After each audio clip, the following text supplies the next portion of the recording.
여보, 오늘도 늦어? 이혜진은 결혼 1년 차 남편 민혁이 자주 야근과 출장으로 집을 비우는 일에 다소 서운함을 느꼈다. 그래도 스스로 남편이 열심히 일해서 우리가 안정적으로 살겠지라며 이해하려 애썼다. 그날도 밤 늦게 귀가한 남편은 피곤한 얼굴로 미안, 또 일이 많았어라며 이불 속으로 들어갔다. 혜진은 그 순간 아무것도 모르고 있었다. 남편이 이미 결혼 상태인 남자라는 사실, 지금 자신과 함께 살지만 다른 도시에는 그가 떠나지 않은 첫째 아내와 아이가 존재한다는 걸. 혜진은 1년 전 작은 예식장에서 민혁과 결혼식을 올렸다. 민혁은 예전 여자친구와 오래 사귀었지만 안 좋게 헤어졌다라고만 했고 구체적 결혼 이야긴 언급 안 했다. 당시 혜진은 특별히 의심 없이 서류상 문제 없겠지라며 혼인신고도 진행. 민혁이 주민등록 등본을 내오는 과정에서 무언가 수상한 흔적이 없었나? 그는 일부러 전적이 보이지 않는 서류를 뗀 것으로 혜진을 속였다. 결혼 생활 초반 민혁은 상당히 다정했다. 맛집 데이트도 자주 하고 결혼 기념일 이벤트도 준비해줬다. 하지만 한 가지 이상한 건 민혁이 자기 가족 언급을 거의 안 했다는 것. 우리 부모님은 외국에 계셔서라며 핑계를 댔고 혜진 역시 그럴 수도 있지라며 넘어갔다. 민혁의 사업도 구체적으로 무슨 일인지 잘 말하지 않았다. 무역 관련이라는 모호한 설명만 했을 뿐. 혜진이 친한 친구 유진에게 민혁 씨가 좀 신비주의야. 회사 위치나 가족 얘기도 잘 안 해. 라 털어놓자 유진은 좀 이상하지 않아? 요즘 세상에 이렇게 감추는 사람이 있다니. 라 경계했다. 그러나 혜진은 웃으며 그냥 그럴 수도 있지. 사정이 있나 보지라며 대수롭지 않게 여겼다. 그때만 해도 사랑이면 충분하다고 믿었다. 결혼 6개월쯤 지났을 때부터 민혁이 지방거래처와 계약 건이라며 출장이 잦아졌다. 심지어 주말에도 나가서 시비박하고 오는 경우가 늘었다. 혜진은 정말 바쁜가 보다라고 생각해 도시락 챙겨주고 응원했지만 점차 쌓이는 의문을 떨칠 수 없었다. 어느 날 밤 민혁이 씻고 나온 뒤 휴대폰을 화장실에 두고 갔다. 알람이 울렸고 혜진이 습관적으로 보고자 했지만 민혁이 황급히 달려와 내 업무용 폰이야 건들지 마. 라며 날카롭게 반응했다. 이전엔 그런 적 없었는데 혜진은 업무용이 있다니? 새로 샀나? 의아해졌다. 민혁의 태도가 불안정해 보였고 이후도 자주 비밀 통화를 했다. 어느 날 혜진에게 익명번호로 전화가 걸려왔다. 혹시 배민혁 씨 아내세요? 네, 맞는데요. 누구시죠? 상대는 잘못 걸었나 보네요 하더니 전화를 끊었다. 하지만 혜진은 등골이 서늘했다. 남편 아내인 걸 어찌 알아? 왜 전화를 한 거지? 친구 유진은 이를 듣고 혹시 남편에게 다른 여자가 있는 거 아냐? 장난처럼 말했지만 혜진은 떨떠름. 설마 그럼 결혼 전부터 바람? 아니면 혜진은 불안했지만 아직 확신은 못했다. 결혼 10개월 차 혜진은 출근길에 시모라고 주장하는 50대 여인에게 붙잡혔다. 당신 민혁과 결혼했다고? 그건 말도 안 되네. 우리 집 며느리는 오선미라고. 혜진은 이해할 수 없었다. 무슨 말씀이세요? 저희 정식 혼인신고했는데요. 그 여인은 사실 민혁의 첫째 아내 쪽 가족으로 혜진에게 노려보며 민혁은 이미 법적으로 결혼 상태다. 너희 결혼은 불법이란 말이야. 라고 소리쳤다. 혜진은 그 자리에 굳어섰다. 아니, 말도 안 돼. 민혁 씨가 전결혼이 있었다고는 들었지만 이혼했다고. 하지만 상대는 우리 쪽엔 이혼 서류가 접수된 적 없고 지금 남편은 내 조카 선미와 아직 법적 부부 상태야. 너희 같은 이중결혼은 범죄야. 혜진 머리가 하얗게 멍해졌다. 정말 남편이 유부남 상태로 나와 결혼? 배신감에 온몸이 떨렸다. 당황한 혜진은 민혁에게 따져 물었다. 당신 대체 무슨 일이야? 이혼 안 했는데 어떻게 나랑 결혼해? 민혁은 식은땀을 흘리며 원래 선미와 별거 중이었고 사실상 끝난 사이야. 협의 이혼 서류에 사인까지 받아놨는데 법원에 제출만 안 했을 뿐이라는 얼토당토하는 말을 했다. 혜진이 그럼 법적으로 아직 아내가 존재한다는 거잖아. 라고 소리치자 민혁은 미안해. 곧 정리하려 했는데 너랑 결혼 시점이 겹쳐서 어떻게든 빨리 끝내려 했는데 선미가 고의로 시간을 끈 것 같아. 그 말이 사실인지 거짓인지 알 수 없었으나 혜진은 너무 배신감이 컸다. 그래도 이걸 숨기고 날 속인 건 명백한 거잖아. 민혁은 애원조로 제발 나 믿어. 선미와의 사이는 오래전에 끝났고 우린 사랑해서 결혼한 거잖아. 이혼 서류 빨리 처리할게. 혜진은 펑펑 울며 그렇게 간단히 해결될 문제인지 내가 어떻게 믿어? 라고 소리 질렀다. 얼마 뒤 진짜 첫째 아내 오선미가 혜진 앞에 나타났다. 결혼 4년 차 남편이 사업 핑계로 집에 안 들어오는 일이 많았으며 아이까지 함께 키우는 중이었다고 주장. 배민혁, 그 인간이 너랑 결혼했다고. 말도 안 돼. 혜진이 저도 당한 거예요. 남편이 전 부인이 사망했다고까지는 아니어도 이혼했다고 거짓말. 라고 토로하자 선미는 이 인간이 또 이런 식으로? 거짓말에 거짓말이네. 우릴 농락한 거야. 라고 분개했다. 하지만 곧 선미는 혜진에게 공격 모드로 돌변. 그래도 넌 두 번째 부인이잖아. 날 가정에서 밀어낸 불륜녀나 다름없어. 혜진이 아니에요. 전 결혼 전엔 남편이 미혼이라고 해서. 라며 변명해도 선미는 어쨌든 유부남인 줄 몰랐다는 핑계로 날 대신해 집안 차지했잖아. 내가 내 남편 빼앗은 걸 어떻게든 갚아줘야 해. 라 소리 질렀다. 혜진은 경악했다. 제발 믿어주세요. 저도 속은 거라니까요. 저 이런 관계 절대 원치 않아. 선미는 코웃음 치며 그래, 그렇다면 너도 피해자란 거? 좋아, 그럼 우린 같이 민혁을 응징해야겠네. 혜진이 어리둥절해 응징이요? 라고 물었다. 선미는 눈을 번뜩이며 그놈이 우리 둘을 모두 속인 거니까. 우린 함께 그에게 책임을 묻고 법적으로 정신적 배상이나 재산 분할을 받아내야 해. 이 말에 혜진은 혼란스러웠다. 정말로 선미와 손잡고 남편을 고소. 상황은 점점 더 막장으로 치닫는 느낌이었다. 곧 선미는 결정적 증거를 보여줬다. 1. 민혁이 선미와 4년 전 혼인신고 돼 있음. 2. 몇 달 전까지만 해도 선미 명의 아파트에 함께 살았으나 민혁은 지방 사업 핑계로 자주 비움. 실제론 혜진과 살던 것. 3.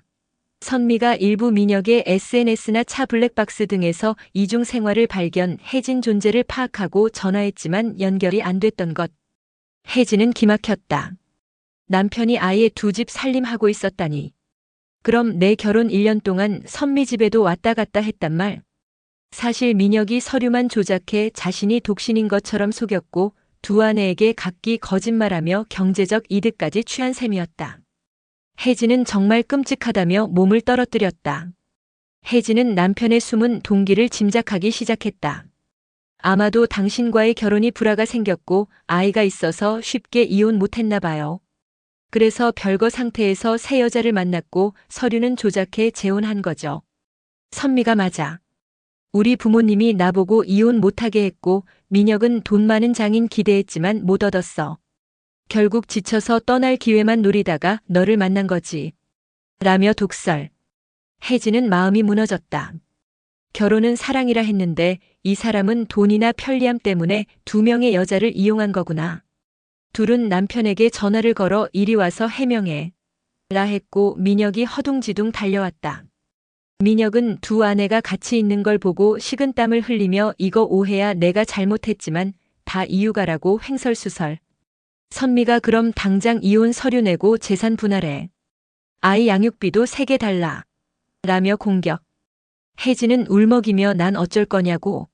우리 결혼은 무효인가? 라 소리쳤다. 민혁은 두 여성 사이에서 허둥대며 선미에게 당신과 사실상 끝난 줄 알았지만 아이 책임은 질게. 혜진에게 사랑하는 건 당신이야. 조금만 기다려. 곧 이혼 정리하겠다. 이런 식의 양다리 말을 이어갔다. 두 아내는 분노가 치밀었지만 남편이 계속 말로 구슬려 우유부단 상태로 갈등이 장기화됐다. 알고 보니 이중결혼은 대한민국 법에서 중혼으로 무효 처리될 수 있는 심각한 범죄 행위다. 선미는 본인과 아직 법적 혼인 상태인데 남편이 혜진과 다시 혼인신고라니? 사기죄로 고소하겠다. 혜진은 나야말로 피해자다. 무효가 되면 내 인생은 뭐가 되는 거냐? 결국 이런 막장 사건의 변호사도 골치를 앓았다. 민혁 씨가 고의로 서류 위조나 거짓 신고했다면 형사 책임이 클 수도 있고 두 여성 모두 민혁을 상대로 손해배상을 청구할 수 있겠습니다. 혜진은 과연 이혼해야 하나 아니면 남편이 첫째 아내와 이혼한 뒤 자신과 정식 부부가 될 가능성은 남아있나? 혼란스러웠다. 하지만 남편이 계속 두 아내를 설득하려 한다는 사실에 더 절망했다. 민혁은 선미에게 내가 잘못했어. 우리 애 키우는데 지원할게. 근데 내가 너와 사는 건 불가능해. 사랑은 혜진에게 있어. 라 말하고 동시에 혜진에게도 선미는 이미 감정 없고 아이 책임만 지면 돼. 당신과 새 인생 꾸릴 거야. 라고 달콤하게 말한다. 문제는 두 여성의 감정이 폭발 직전이라는 것. 선미는 아이를 들이밀며 이 아이의 아빠이면서 왜 새 아내와 사냐? 둘 다 동시에 얻고 싶은 거냐? 말도 안 돼. 혜진은 난 이 결혼이 정상이라 믿었는데 모든 게 거짓이었잖아. 난 어떻게 살아야 해? 라며 눈물. 어느 날 선미가 혜진 집 문을 두드렸다. 너 남편이란 남자를 돌려내. 내가 알게 모르게 날 등쳐먹은 꼴이잖아. 혜진이 억울해 난 몰랐다고요. 유부남일 줄 누가 알았어? 라고 울부짖자 선미는 그래도 결과적으론 내가 내 남편 뺏었잖아. 아이 아버지까지 빼앗기고 내가 얼마나 고통스러웠는지 아냐? 이 말에 혜진도 화가 났다. 그럼 나도 피해자야. 어째서 나를 악인 취급해? 난 민혁이 미혼이라고 했기에 믿었을 뿐. 두 여인은 서로를 탓하며 거의 몸싸움 직전까지 갔다가 이웃이 중재해서 겨우 헤어졌다. 민혁은 밖에서 선미 마이너스 혜진을 각각 달래며 어영부영 시간을 끈다. 하지만 그런 양다리 포장이 더 큰 분노를 유발하는 줄 몰랐다. 혜진은 남편이 계속 핑계를 대며 돈을 요구하는 사실을 깨닫기 시작했다. 우리 집 대출 갚아야 해라거나 회사 투자금이 필요해라는 식으로 혜진의 부모나 혜진명의 대출을 유도. 선미도 예전에 비슷한 수법으로 돈을 줬으나 쓰임새를 확인 못함. 알고 보니 민혁은 두 아내에게서 각각 돈을 빌려 투자를 가장해 사적으로 유용했을 가능성이 컸다. 혜진은 가족들에게 민혁이 사업한다며 돈 달래는데 이상해라고 털어놨고 부모님도 너네 결혼 때부터 뭔가 수상했다고 의심했다. 곧 소문이 퍼지며 민혁이 여성 두 명에게 돈 뜯어내는 다중생활이라는 막장 드라마 분위기가 무르익었다. 처음엔 서로 적대적이던 선미와 혜진이 민혁의 재정 사기 행각을 알게 되자 동맹에 가까운 상황이 됐다. 선미 그 자식 나한테도 아이 학비를 핑계로 수백만 원씩 받았어. 그런데 실제론 학비 밀린 적 없었지. 혜진 저도 몇 달 전 부모님 돈 빌려줬는데 돌려받은 적 없어요. 결국 두 아내가 하나의 결론에 이르렀다. 민혁이 이중결혼으로 양쪽에게 경제적 이득을 취하려 한 거라면 진짜 범죄지. 우리가 함께 고소한다면? 처음 선미가 제안했고 혜진은 고민 끝에 동의했다. 이대로는 안 돼. 민혁은 이런 움직임을 눈치채고 더욱 필사적으로 둘 중 한 명만 있으면 돼. 나머지는 협의 이혼해주면 되잖아라며 잔머리를 굴렸다. 하지만 이미 두 여성의 분노는 임계점에 달했다. 너야말로 다 잃게 될 거야. 두 아내가 공조해 민혁의 중혼과 재산 편취를 근거로 변호사를 찾았다. 선미 쪽 합법적 아내, 민혁과 재혼 여부 없이 적법 서류 존재. 혜진 쪽 민혁에게 속아 정식 혼인신고까지 함. 민혁이 동시에 배우자로 기재되어야 할 부분을 숨기고 허위 서류로 혼인신고를 진행했다면 명백히 불법. 검찰의 고소가 접수되자 민혁은 언론에 이건 아내들의 협잡이다. 내가 그런 의도 없었다. 착오가 있었다라며 억지 주장을 펼침. 하지만 언론의 한 남자 두 명의 아내와 동시 생활이라는 기사는 초대형 스캔들로 터졌다. 인터뷰에서 선미가 우리 아이가 3살인데 남편이 다른 여자와 결혼해버렸다. 나와 아이는 어디 서야 하냐라며 눈물 흘리자 대중은 혜진이 불륜녀라고 비난하기도. 혜진 역시 나도 몰랐다. 내가 이 남자의 희생양이다. 라고 마진터뷰. 막장 드라마가 현실에서 벌어지자 인터넷에서 난리였다. 민혁이 구속되는지는 별개의 문제지만 재판 과정은 치열했다. 민혁 측 변호사는 이미 선미와 이혼 합의가 되어 있었다. 단 행정 절차 미흡일 뿐이라 주장. 선미와 혜진은 그는 고의로 이중 결혼을 통해 재산 금전적 이득을 노렸고 두 여성을 속였다고 맞선다. 각종 카톡, 녹취, 서류로 민혁이 의도적으로 중혼을 유지한 사실이 드러남. 민혁은 마지막 발악으로 난 선미와 별거 상태였고 혜진과 진짜 사랑했다. 모든 게 행정착오와 오해라고 울부짖었지만 이미 증거가 차고 넘쳤다. 결국 재판부는 이중결혼이 명백하다고 판단, 민혁에게 중혼 관련 형사처벌과 두 아내에게 거액의 손해배상을 선고했다. 민혁은 형사처벌에 이어 경제적으로도 파탄이 났다.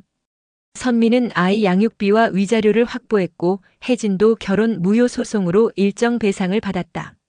그가 감당하기 어려운 액수였다. 주변 친구 가족들도 민혁을 외면 어떻게 이런 짓을이라며 손절했다. 결국 민혁은 빈털터리가 되어 사회적으로도 망신당한 상태로 도망치듯 지내야 했다.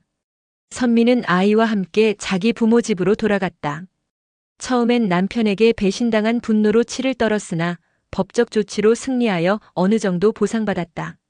아이 앞에서 아빠는 멀리 갔어라 할 뿐 크게 언급 않지만 스스로 다시는 이런 남자 안 만나라며 독립의 길을 간다. 자신이 아이 키우며 홀로 썩이를 결심. 주변 가족들 도움으로 안정된 생활을 조금씩 찾아간다. 혜진 역시 정신적 충격이 컸다. 내가 사랑이라 믿고 결혼했는데 사실은 모두 거짓이었네. 난 유부남과 불법 결혼이라니. 하지만 결국 법적 판단에서 이 결혼은 무효가 되었고 민혁에게서 위자료를 받았다. 한편 주변에선 너 불륜녀 아냐? 라는 오해도 있었지만 시간이 지나면서 진실이 알려져 혜진을 동정하는 이들도 많았다. 혜진은 한동안 우울증 증세를 겪다가 오히려 어느 순간 결심했다. 더 망가질 순 없지. 이건 내 잘못이 아니야. 앞으로 날 위해 살자. 그렇게 원룸에 거처를 옮기고 일을 계속하거나 자격증 공부를 하며 다시 일어섰다. 에필로그.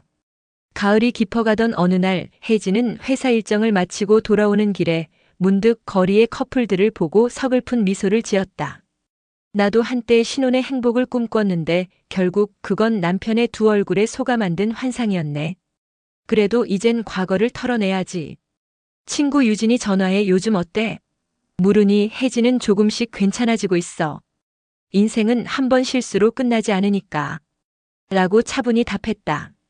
동시에 다른 도시의 한 아파트에서 선미는 아이와 식사를 하며 환한 웃음을 지었다. 아이가 아빠는 언제 와? 라고 물으면 선미는 잠시 멈칫하지만 우린 우리끼리도 괜찮아. 앞으로 즐겁게 살자라며 토닥여준다. 그리고 민혁은 그 이후로 소문조차 끊긴 채 어디론가 사라졌다. 가끔 지인 통해 아직 빚을 못 갚아 힘들다는 전언만 들릴 뿐. 혜진은 집 현관에 들어서며 새로운 내일을 다짐한다. 두 번째 아내였던 나는 이제 자유로운 나로 거듭난 거야. 아침 드라마 같은 이중결혼의 막장 스토리, 이제 끝냈어. 그녀는 가슴 깊은 곳에서 안도의 한숨을 내쉰다. 끝. 지금까지 우리들의 사연 노트였습니다. 좋아요와 구독으로 힘이 되어주시면 앞으로도 따뜻한 이야기로 찾아올게요. 시청해주셔서 감사합니다. 다음 영상에서 또 만나요.